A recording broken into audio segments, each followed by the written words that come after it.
कम उम्र के बच्चे होते हैं, यूथ होता है, वो पसंद कर पाएगा इस मूवी को? उस चीज़ को आपने कैसे काम करा उस पर? जो आज का जेनजी फील कर सकता है आध्यात्म से, तो छोटी सी इस भाषा से वो बिल्कुल सार्थक लगा। संगीत का क्या रोल इस मूवी में होना चाहिए और किस तरीके से उस पर काम हुआ? संगीत इस फिल्म की आत्मा है। मैं कहूँगी कि अगर संगीत इस फिल्म से हटा दिया जाए तो शायद इतनी प्रभावशाली फिल्म नहीं बनेगी। आपने इसे थिएटर में रिलीज करने का फैसला लिया, वो उस फैसले के पीछे की क्या वजह थी और आपने ओटीटी को क्यों नहीं चुना?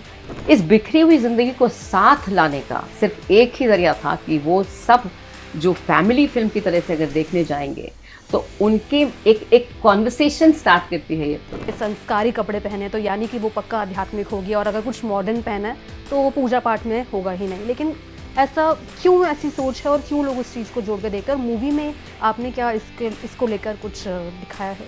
समय ऐसा आया कि एक नैरेटिव ऐसा क्रिएट किया गया, वो चाहे वो फिल्मों के ज़रिए किया गया हो, किताबों के ज़रिए किया गया हो, और उसका कुछ भी उद्देश्य हो सकता है। जब आप ये मूवी शूट कर रहे थे, क्या क्या चैलेंजेस आपको फेस करने पड़े और कैसे ये सफ़र कंप्लीट हुआ? बहुत से चैलेंजेस आए। कहीं पर किसी एक किरदार की थोड़ी तबीयत भी ख़राब हो गई, मगर हम लोगों ने सीधा उसको इस चीज़ से जोड़ा कि बाबा की इच्छा। नमस्कार, आप देख रहे हैं भारत एक्सप्रेस और मैं हूं आपके साथ आंचल मित्तल।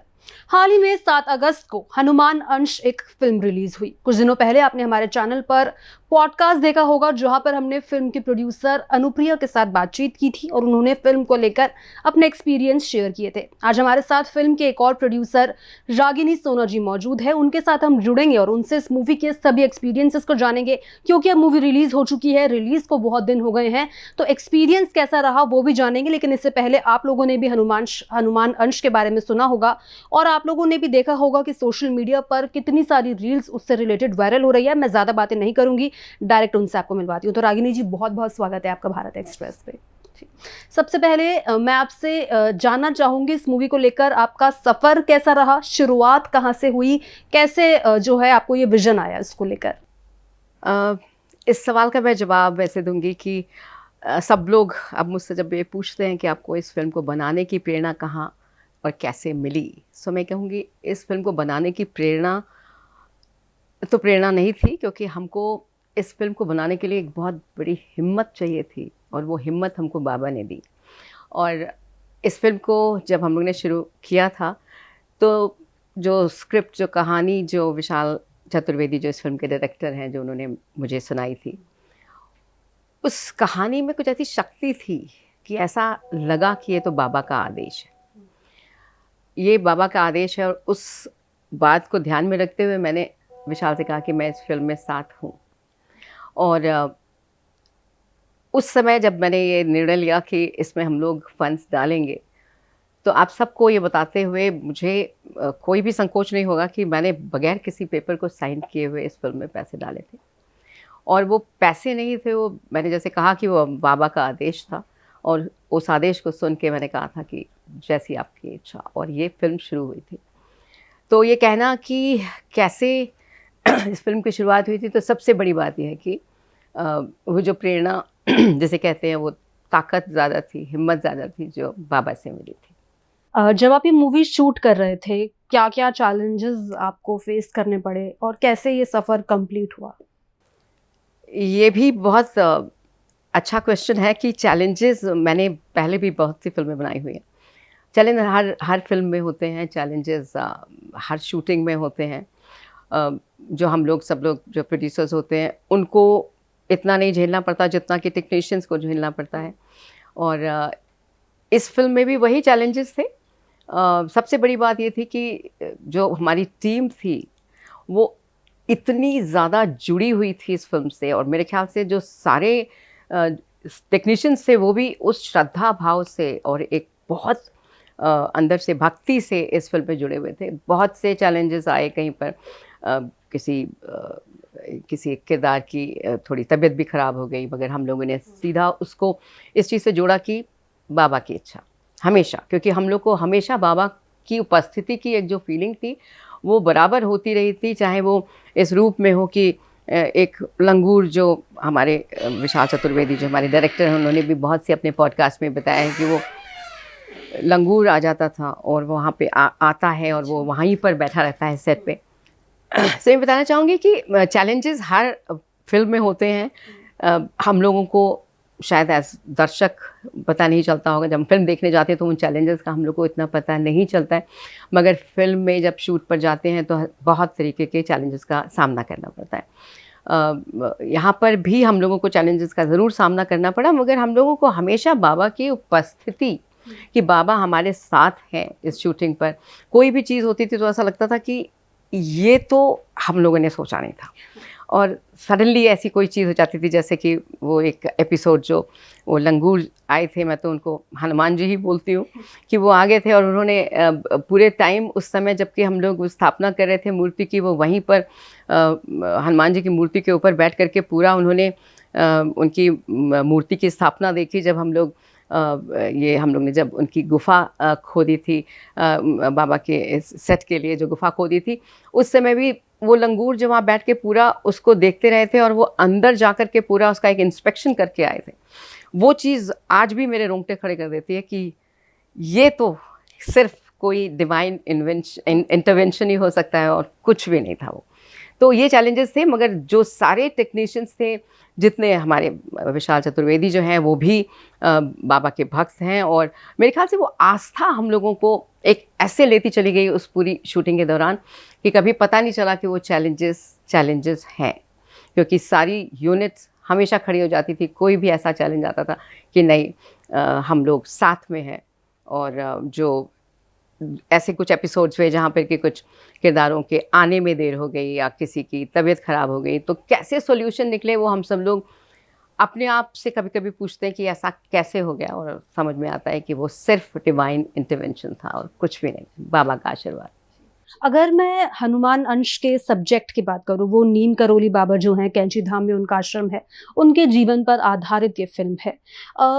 अगर मैं जानना चाहूँ इस मूवी के मैसेज को लेकर, क्योंकि जो लोग हैं जेनजीज खास तौर पर, वो इस मूवी को आपका जब आपने ये मूवी बनाई तो आपको कैसे लगा कि जेनजीज के साथ हम इस मूवी को कैसे कनेक्ट करेंगे और कितना वो पसंद करेंगे? क्योंकि मैं जब अनुप्रिया जी के साथ भी जुड़ी, वो खुद भी जेनजी हैं, तो उनके साथ भी जुड़ी, वो काफ़ी अच्छे से इस टॉपिक के बारे में जानती थी। तो आपको ऐसी एक्सपेक्टेशंस थी कि बाकी जेनजी जो भी जेनजी के लोग होते हैं, उम्र के कम उम्र के बच्चे होते हैं, यूथ होता है, वो पसंद कर पाएगा इस मूवी को? उस चीज़ को आपने कैसे काम करा उस पर?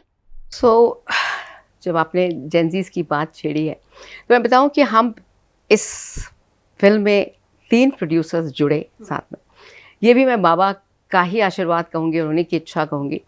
हम सब अलग अलग एज ग्रुप से जुड़े हैं, जहाँ पर कि अनुप्रिया जेनजीज में आ जाती हैं, हमारे साथ एक नम्रता सिंह है जो एक और प्रोड्यूसर हैं, और एक मैं हूँ। तो हम तीनों 3 पीढ़ियों से जुड़े हैं, और वो हम तीनों पीढ़ियों का एक साथ आना, और जिस तरीके से हम लोगों ने ये फिल्म शुरू करी, हम लोग खुद बैठ के कभी सोचते थे कि ऐसा कैसे हुआ, मगर ये चीज़ भी बाबा का ही आशीर्वाद समझ के हम लोग ने लिए।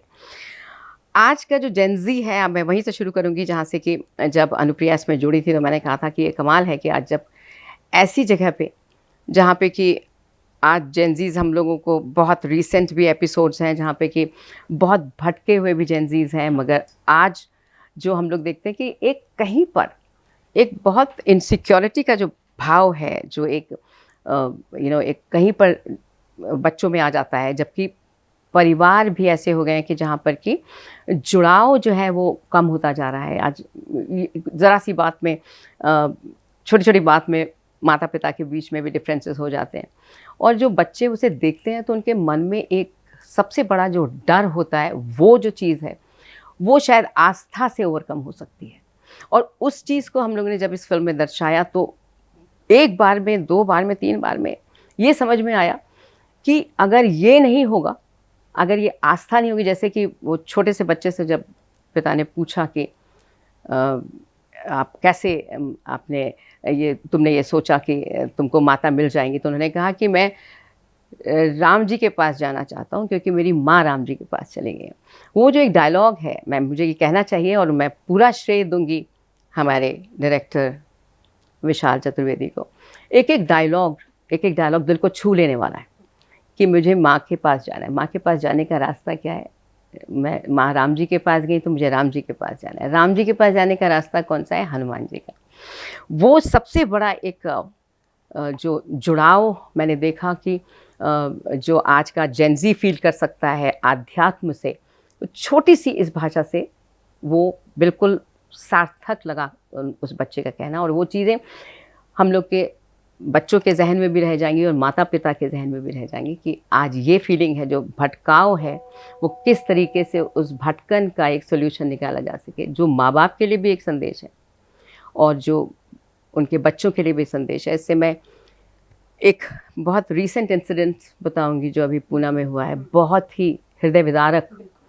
जो एक बच्चा सिर्फ अपने माँ बाप को एक साथ लाने के लिए एक ऐसे एक्सीडेंट का शिकार हो गया जो कि नहीं होना चाहिए था। मैं हृदय से ये कामना करती हूँ कि ऐसा दूसरा कोई भी इंसिडेंट ना हो, और अगर हमारी फिल्म ऐसे किसी एक बच्चे को भी रोक सकेगी, हमारा ये प्रयास रहेगा कि हर बच्चा, उसके माँ बाप इस फिल्म को देखें और हर एक कोई अपना एक तरीके से जो हम लोग ने बताया हुआ है उसको प्रेरणा लेकर के घर जाए, और कुछ भी डिफरेंसेस होते हैं सब लोग आपस में बैठ कर के डिस्कस करें उस चीज़ को और उसका सोल्यूशन निकालें।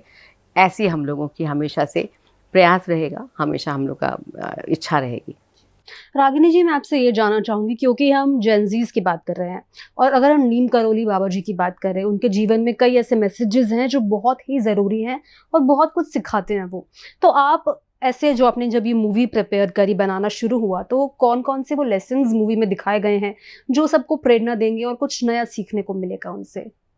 इनफैक्ट मैं अगर कहूँ तो हर सीन इस फिल्म का हम लोगों को एक संदेश देकर के चला जाता है, जहाँ छोटी-छोटी सी बातें हैं।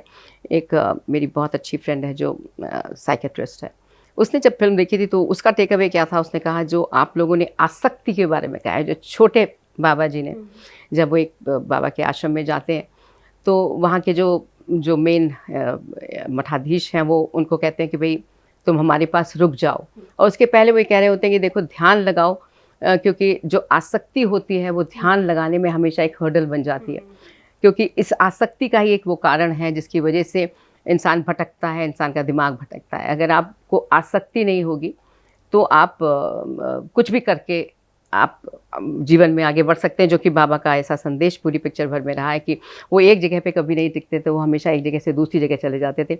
और वो छोटे से बाबा जी ने ये जब डायलॉग बोला कि आपने ही तो अभी कहा कि आसक्ति नहीं करनी चाहिए, अगर मुझको आप में ही आसक्ति हो गई और मैं रुक गया तो मैं आगे कैसे बढ़ूँगा, और मुझे कहाँ से राम जी मिलेंगे और हनुमान जी मिलेंगे। बहुत बड़ी बात थी। तो एक तो ये आसक्ति वाला मैसेज था। एक मैसेज ये था, जब बाबा ने ट्रेन रोकने वाला इंसिडेंट हम सब लोगों को मालूम है और हम सब लोग जानते हैं कि बाबा का ये सबने मतलब देखा हुआ चमत्कार है, कोई ऐसा नहीं कि आज बहुत पहले हुआ होगा तो हम कहेंगे अरे वो तो चमत्कार नहीं, ऐसा था। वो चमत्कार बाबा ने किया था, और उस चमत्कार के बाद ही किसी भी संत से टिकट नहीं लिया जाता आज तक, क्योंकि वो बाबा ने मांग करी थी। और जो नीब करोरी जो स्टेशन है वो भी बाबा ने कहा था कि यहाँ पर बने। तो ये सब छोटे छोटे संदेश थे। उसके अलावा जो बाबा का संदेश था कि कोई भी भूखा न रहे, तो सबसे फिल्म का जो पहला सीन है उसमें जिस तरीके से वो क्रांतिकारी जब खाना खा रहे होते हैं तो वो बाबा का वो संदेश कि भूखा कोई न रहे उनका, और प्रेम और स्नेह और ये सारे जो बाबा के संदेश थे, किसी न किसी रूप में हर सीन में ये सब चीज़ें सामने आती हैं। और हम सब लोग जब ये फिल्म देखते हैं तो अपनी अपनी तरह से हम लोग कुछ ना कुछ वापस लेके जाते हैं घर, और वो जब घर जाते हैं तो भी ऐसा लगता है कि एक बार और देख लें। तो रिपीट वैल्यू है इस फिल्म की। मैं इस बात को बार बार कहूँगी कि इस फिल्म की रिपीट वैल्यू, क्योंकि एक बार में आपको लगता है कि एक बार और देख करके, और वही इस फिल्म के सक्सेस का कारण बनेगी। जी। आजकल इंस्टाग्राम सब स्क्रॉल करते हैं और मैं भी इंस्टाग्राम स्क्रॉल करती हूँ, तो हनुमान अंश के बहुत सारे क्लिप्स आते हैं और आता है कि अगर कोई तुम्हें हनुमान अंश देखने के लिए बोल रहा है तो उसके बाद नज़रअंदाज ना करे और इस मूवी को ज़रूर देखे। इसी के साथ कोई भी फिल्म होती है उसमें संगीत एक बहुत ही बड़ा रोल प्ले करता है, और हनुमान अंश के गाने खुद मैंने भी पर्सनली सुने हैं, खास तौर पर वो मैंने तेरे ही सहारे, भरोसे हनुमान जी, सागर में नैया डाल दी। वो बहुत ही प्यारी उसकी लाइनें और बहुत ही अच्छा संगीत है और वो वायरल हो रहा है। तो आपको क्या लगा कि संगीत का क्या रोल इस मूवी में होना चाहिए और किस तरीके से उस पर काम हुआ? संगीत इस फिल्म की आत्मा है। मैं कहूँगी कि अगर संगीत इस फिल्म से हटा दिया जाए तो शायद इतनी प्रभावशाली फिल्म नहीं बनेगी। तो हमारे, फिर नाम मैं लूँगी, हमारे विशाल चतुर्वेदी जो हमारे डायरेक्टर हैं, वो संगीत में भी बहुत अपने को, मतलब एक तरीके से उनके अंदर से संगीत निकलता है। और जो वर्ड्स थे, जिस तरीके के शब्द हैं, मैं खुद कहती हूँ इस बात के लिए कि मैंने तेरे ही भरोसे हनुमान सागर में नैया डाल दी, क्योंकि हमने जब ये फिल्म भी बनाई थी तो भी मेरा ये इस गाने के साथ में जुड़ाव ज़्यादा था, क्योंकि ये इस बात को चरितार्थ करती है कि हमने भी उनके ही भरोसे, बाबा के भरोसे, हनुमान जी के भरोसे ये फिल्म बना डाली। और उसके बाद ये कहा कि भाई अब आप ये संभालिएगा, क्योंकि वो सबसे बड़ा एक तरीके से कहा जाए तो जब ये बात दिमाग में आई कि ये जब गाना बना, तो मैंने कहा कि ये तो गाना हमारी ही कहानी है, क्योंकि हमने भी उन्हीं के भरोसे, हनुमान जी के और बाबा जी के भरोसे ही ये फिल्म बना डाली। और अब वही नैया पार कराएंगे, और वही हो रहा है। बिल्कुल उस बात का हम लोगों को विश्वास है कि जब हमने इतनी आस्था उनके प्रति दिखा करके और ये फिल्म शुरू ही कर दी, तो अब वही नैया पार लगाएंगे, एक बात। दूसरी बात, जब जिद पे आ गई Parvati is my personal favourite, और इतना सुंदर वो गाना है कि मैं कहती हूँ कि हर शादी में उस गाने को बजना चाहिए, क्योंकि उसका जो अर्थ है वो दिल को छू जाने वाला है कि जब जिद पे आ गई पार्वती। बहुत से ऐसे फिल्मी गाने बनते हैं जो आत्मा को छू के नहीं जाते हैं बिल्कुल भी, और फिर भी शादियों में बजते हैं, मगर ये जो गाना है वो मेरे हिसाब से हर शादी में लोगों को फेरों के टाइम पर बजाना चाहिए। जो आप उसकी एक दो लाइनें अगर गा के बता सके। गाना तो मतलब नॉट दैट इस समय कुछ ऐसा गला बहुत साथ देगा। जब जिद पे आ गई पार्वती, पार्वती पार्वती, समझाने पहुँचे सप्तऋषि, सप्तऋषि सप्तऋषि, काय जिद कर रही, काय कुमर रही, काय जिद कर रही, काय कुमर रही, ऐसे बर को बयाने, जके शीश पे गंगा और गले में डारे फिर रहे सांप, ऐसे भोले भाले हैं सब, कैसे भोलेनाथ भोलेनाथ। ये मेरा पर्सनल फेवरेट है ये गाना। और मैं कहना चाहूँगी कि जब ये गाना बना था तो सबसे पहले जब मैंने सुना था, मैंने कहा ये गाना हिस्ट्री बनाएगा, और मुझे अभी भी पता है कि गाना हिस्ट्री बनाएगा। मगर सारे ही गाने बहुत ही सुंदर और दिल को छू जाने वाले हैं। और जब हम लोग देखते हैं, सब दर्शकों के साथ में जब हम लोग ये देखते हैं कि साथ में जो दर्शक बैठे हैं, जो आम जनता बैठी हुई है, वो लोग भी इस पर एक ताल दे रहे होते हैं, क्योंकि उनको, और दूसरे जब ऐसे गाने हैं जो कि कहानी के नरेशन के साथ चलते हैं, वो तो आप सोच भी नहीं सकते कि उसका प्रभाव जो होता है वो सीधा दिल पे होता है।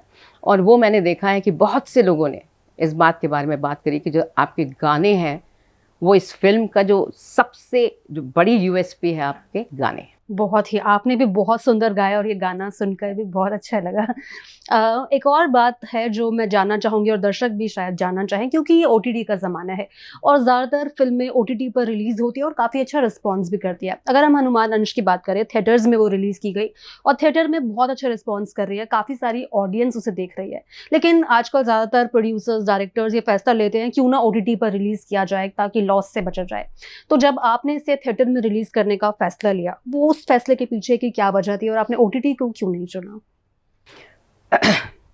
जब ये फिल्म हम लोग डिस्कस कर रहे थे, और जो फिल्म को हम लोग बार बार, लोग भी कहते हैं और हम लोग भी कहते हैं कि बहुत छोटी सी फिल्म थी, तो जब ऐसी फिल्म कभी बनती है तो जो प्रोड्यूसर्स होते हैं वो इनसिक्योर हो जाते हैं। उनको लगता है कि बेहतर ही होगा कि हम ओटीटी पर रिलीज़ करके और इस फिल्म को दर्शकों तक पहुंचाएं। मगर इसमें मैं कहूँगी कि फिर से हम सभी प्रोड्यूसर्स और हम जब आपस में डायरेक्टर विशाल चतुर्वेदी के साथ में करते थे डिस्कशन, तो उनका ये कहना होता था कि हम लोग इस फिल्म को ज़रूर सिनेमा हॉल तक पहुंचाएंगे, जिसमें कि सब लोग बैठ के एज फैमिली इसको एक्सपीरियंस करें।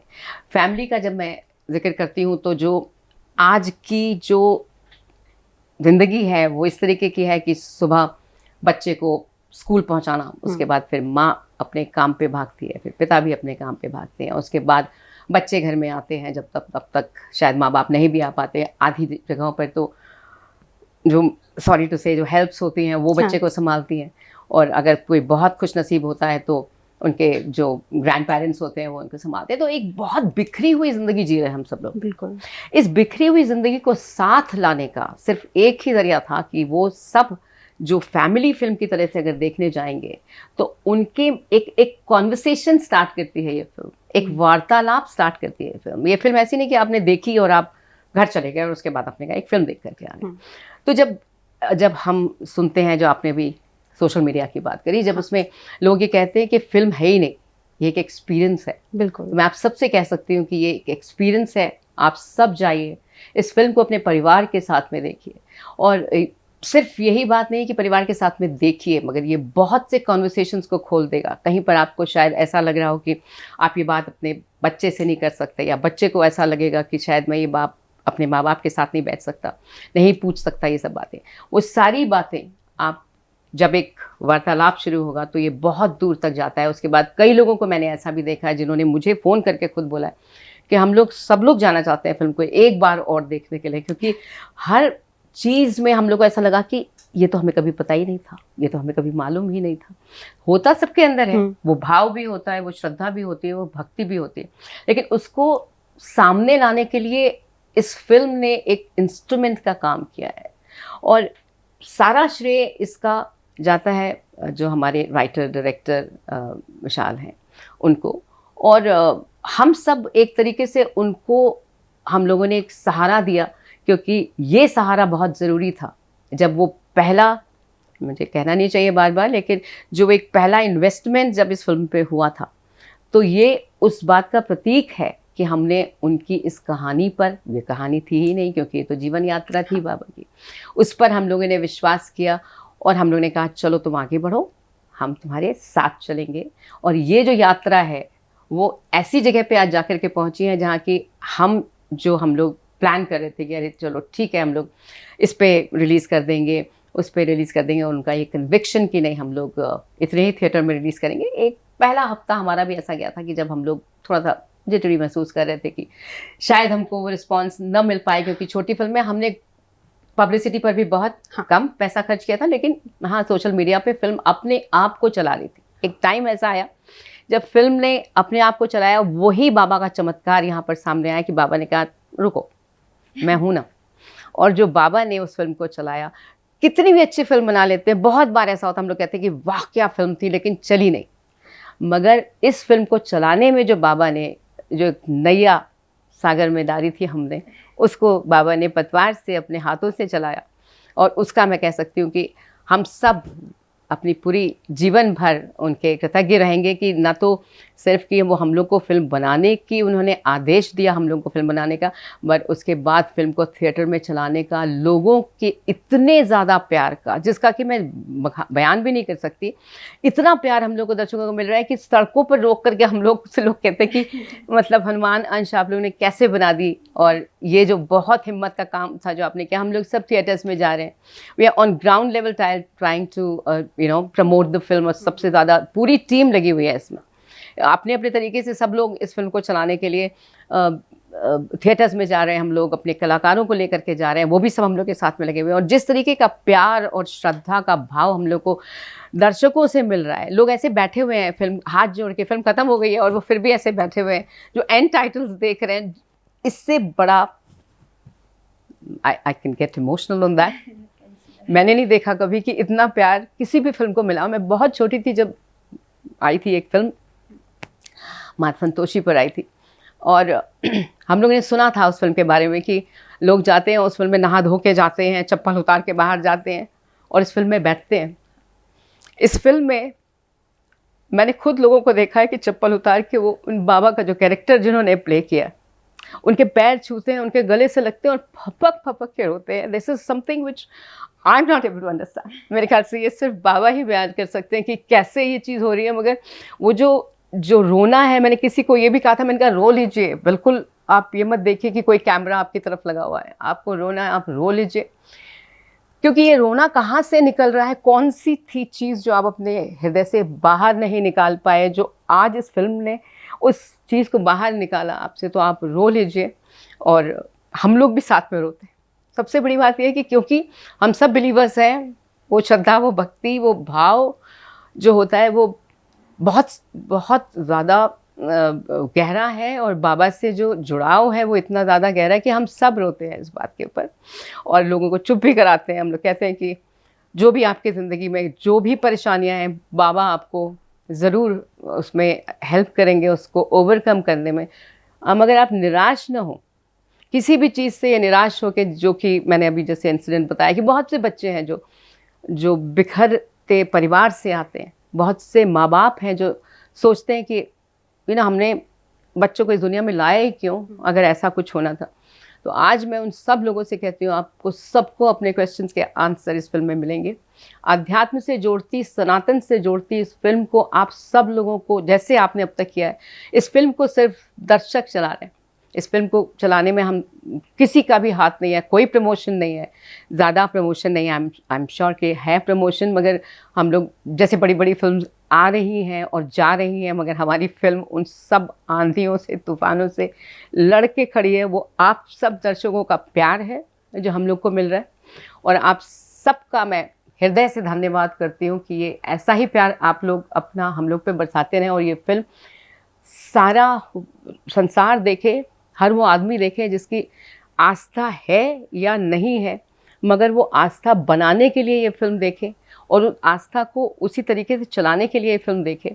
और जाएं सब लोग, बाबा नीम करोड़ी के मंदिर भी जाएं, जहाँ भी मंदिर है आप लोग के आसपास। ज़रूरी नहीं कि आपको नीम करोड़ी जाने की ही ज़रूरत है, उनके मेन मंदिर में जो भी आपको मंदिर मिलता है, क्योंकि ये मैं आपको सबको बता सकती हूँ कि बाबा के मंदिर में जाके, मुझे किसी ने कहा था कि आपकी ज़िंदगी बदलती है, तो वो ज़िंदगी सबकी बदलेगी। और ये फिल्म देख करके भी वो ज़िंदगियाँ बदल रही हैं। जो मेरे से लोग शेयर करते हैं, जो हम लोग से थिएटर में लोग शेयर करते हैं, वो साधारण नहीं है, मैं आपसे बता सकती हूँ। जी, आपने इतना शेयर करा और थोड़े से आप इमोशनल भी हो गए, वो मैंने देखा। वो ज़रूर जो भी आपने फ़ील करा होगा उस दौरान, उसका ही वो एक एक्सप्रेशन था।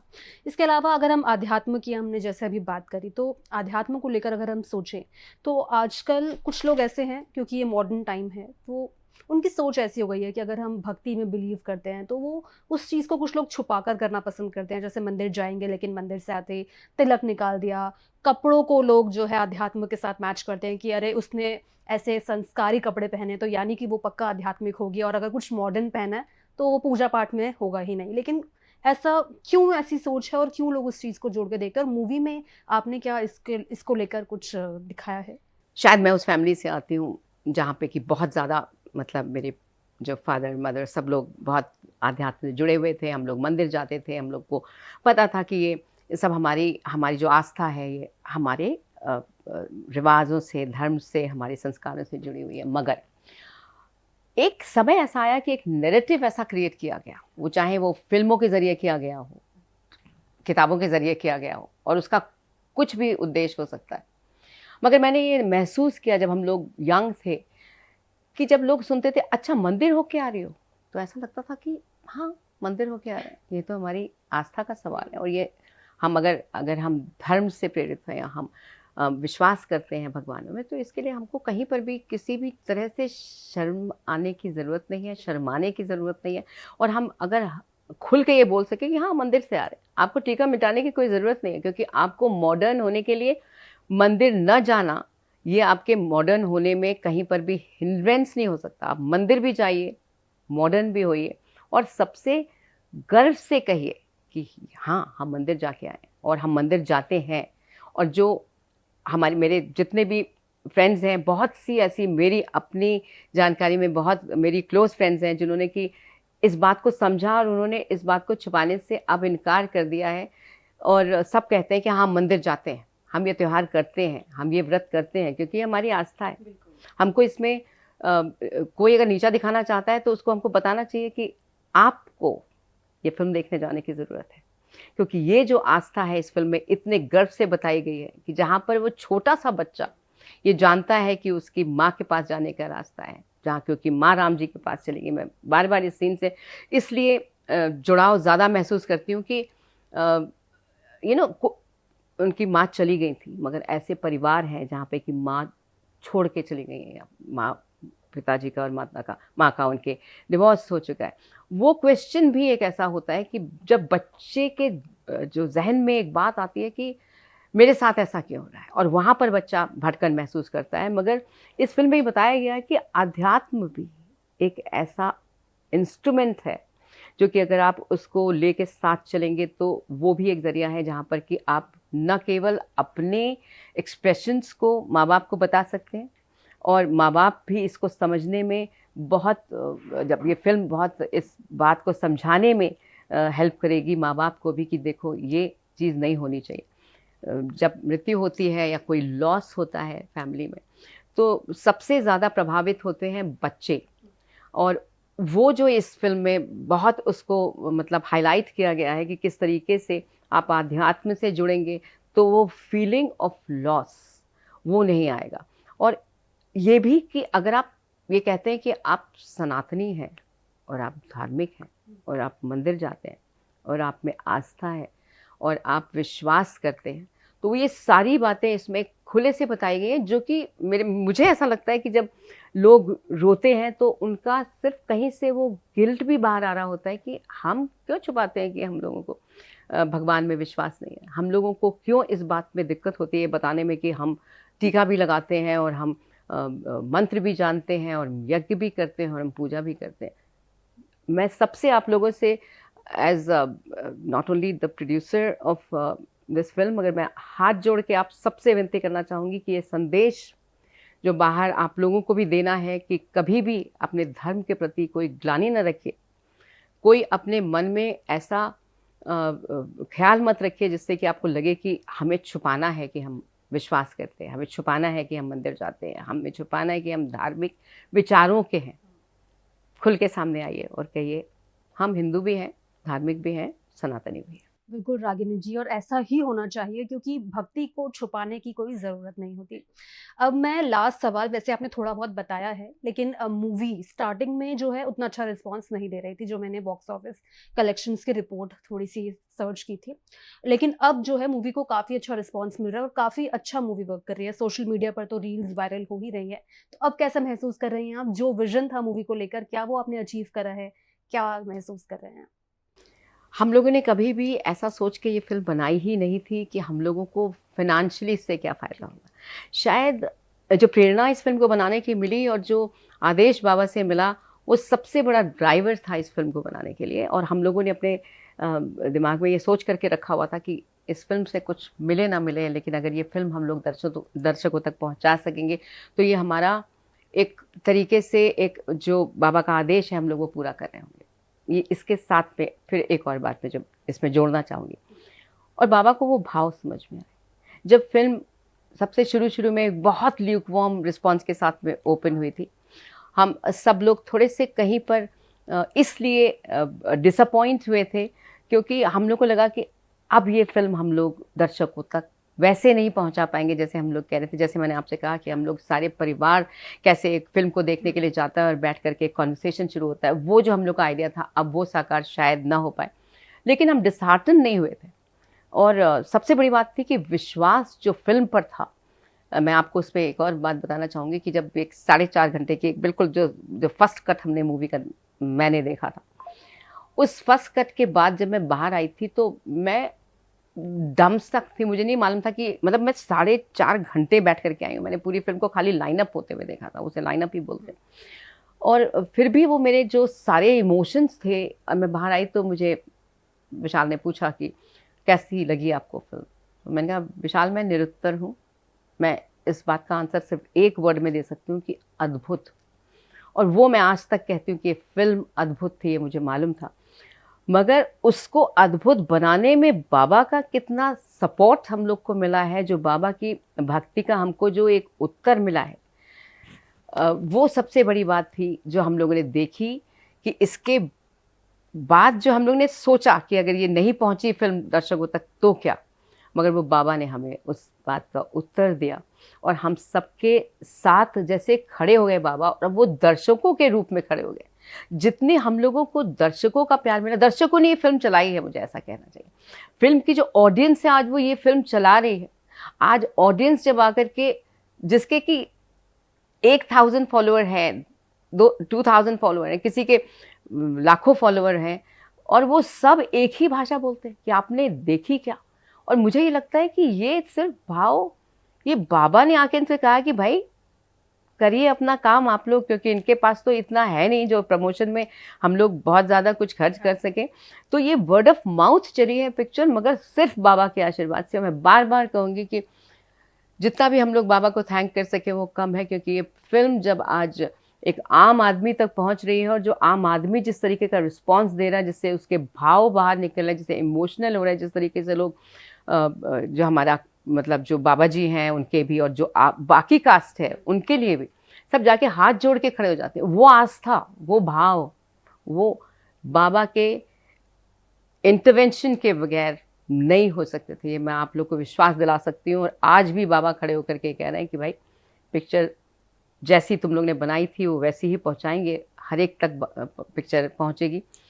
और सबको मैं एक बार फिर से बहुत बहुत धन्यवाद करती हूँ, क्योंकि ये जो मूवमेंट आपने बना दिया है इस फिल्म का, ये साधारण नहीं है। और ये कोई ऐसा नहीं कि आपको किसी एक चीज़ के बारे में मूवमेंट बन रहा है। ये लोग ये कह रहे हैं कि अपना अपना एक्सपीरियंस है। ये नहीं कि हमने इस ध्येय से पिक्चर बनाई थी कि ये मूवमेंट बन जाएगा, मगर जो भाव थे वो जब आ रहे हैं अब सामने, तो ऐसा लग रहा है कि आज सीताराम ट्रेंडिंग हो रहा है। आज लोग फ़ोन पर बोल रहे हैं सीताराम, तो समझ में आता है अरे भाई कैसे सीताराम, कहते हैं अच्छा तुमने हनुमान अंश नहीं देखी। ये बहुत कमाल की बात है।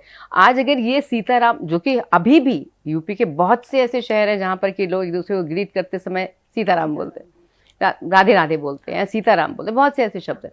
कहाँ चले गए थे वो शब्द? एक नैरेटिव ऐसा बना जहाँ पे कि इन शब्दों के बारे में ऐसा लगने लगा कि अच्छा सीताराम तो बहुत ही बैकवर्ड हो। वो धारणा बदलना इस फिल्म के साथ में ज़रूरी है। सीताराम कहना ट्रेंडिंग होना चाहिए। आज हम लोग भी जब आपस में मिले, हमने नमस्ते जब करी, तो हमको सीताराम बोलना चाहिए था, बिकॉज वो हम लोग का ध्येय था। मतलब ये हम लोग को इस बात की जो बाबा ने जो आदेश दिया था, तो हम लोग का ये ऐसा, मेरा भी और सारे हम लोग जब भी, हम शूटिंग के दौरान भी हम लोग जब भी सुबह उठते थे तो एक दूसरे को सीताराम कहते थे। और जो हमारे मेन कैरेक्टर हैं जो बाबा बने हैं शोभिना, उन्होंने तो अपना पूरा रूप बदल दिया था। उन्होंने बिल्कुल उसी तरीके से चलना शुरू कर दिया था, उसी तरह से बोलना शुरू कर दिया था। और सबसे बड़ी बात थी कि दूर से एक दूसरे को देख के हम सब लोग सीताराम बोलते थे। वो बहुत बड़ी बात थी।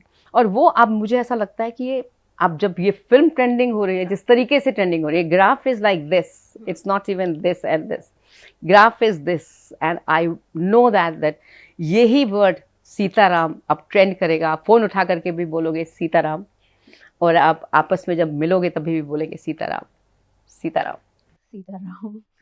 तो आपसे बहुत अच्छा लगा बात करके रागिनी जी। और हनुमान अंश एक मूवी है जो कि एक मूवमेंट अब बन चुकी है, और रागिनी जी ने भी हमें बताया कि किस तरीके से ये मूवी वर्क कर रही है, एक मैसेज ये मूवी देकर जा रही है। तो आप लोग भी अगर आपने ये मूवी नहीं देखी है, थिएटर्स में ज़रूर देखें, आपको यकीनन एक अलग एक्सपीरियंस, कुछ अलग करने को मिलेगा। तो रागिनी जी बहुत बहुत धन्यवाद आप हमारे साथ जुड़े उसके लिए। धन्यवाद। और मैं फिर से एक बार आप सबसे अनुरोध करूंगी कि ये फिल्म सिर्फ थिएटर में देखने जाइएगा। हम लोग OTT पे रिलीज करेंगे कि नहीं करेंगे हम लोग को खुद भी नहीं पता, मगर ज़रूर जाइए, अपने पूरे परिवार के साथ में जाइए। धन्यवाद। तो फिलहाल यहाँ हम इसी इंटरव्यू को यहीं पे रोकना चाहेंगे। हम आशा करते हैं कि आपको ये बातचीत अच्छी लगी होगी, और आपकी मूवी को लेकर अगर आपने मूवी देखी है, जो भी राय है कमेंट बॉक्स में ज़रूर शेयर करें। साथ ही अगर आपने मूवी नहीं देखी है तो वो भी ज़रूर देखने जाएं। धन्यवाद।